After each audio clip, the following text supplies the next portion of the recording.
Welcome to What is the Soul Part 2. I'm Paul Tice, and if you have not yet seen Part 1, it's recommended you go back and do that first. The first talk defined the soul in general terms, and the purpose of this talk is to map out human consciousness in relation to the soul, so you know exactly what we have to work with in trying to access it. To some, this talk may seem basic, but this information is vital to form a foundation for what we'll be doing later. Most people believe that who they are is their normal conscious self, and consider the soul to be something ghostly, unproven, and mythic in nature. With the soul seen as nothing but a myth, no attempts are ever made to experience it. Most believe that we are physical bodies walking around in this world, and we may or may not have a soul. That's the general mindset. However, the first thing to consider in approaching this subject is that we are spiritual beings that happen to have a physical body right now. And if that is the case, then this spiritual part of you, the soul, is who you really are. When you recognize the soul, you recognize your true self. For centuries, we have buried our true selves, so humanity lives blindly on the earth, destroying its resources, fighting with each other like a bunch of idiots, and failing to understand how to live in harmony with the earth and with each other.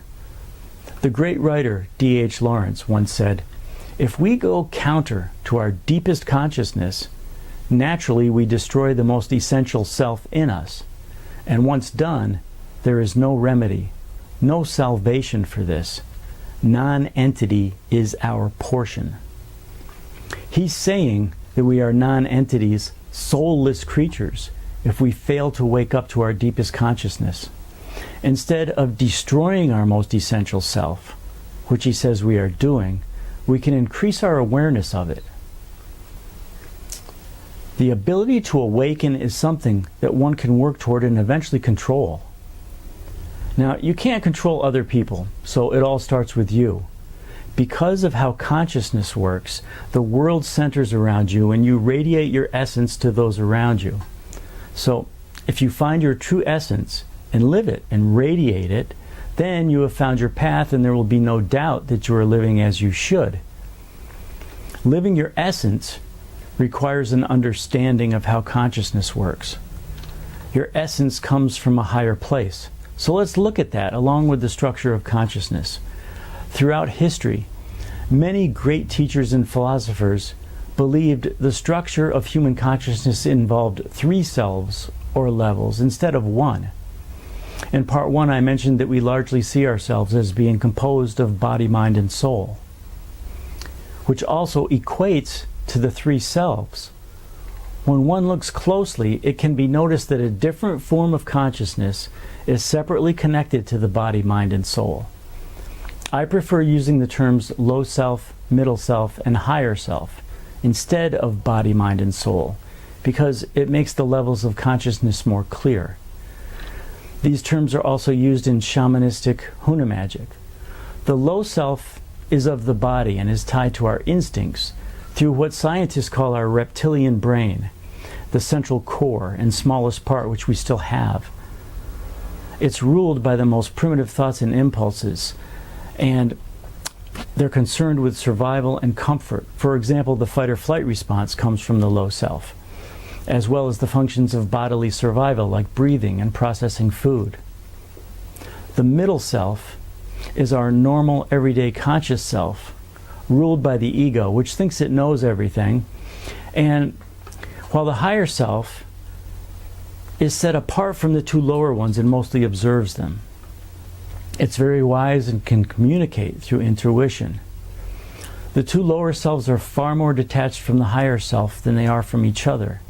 Your essence comes from the higher self and radiates into the world, so living your essence or becoming your true self is what we are working towards.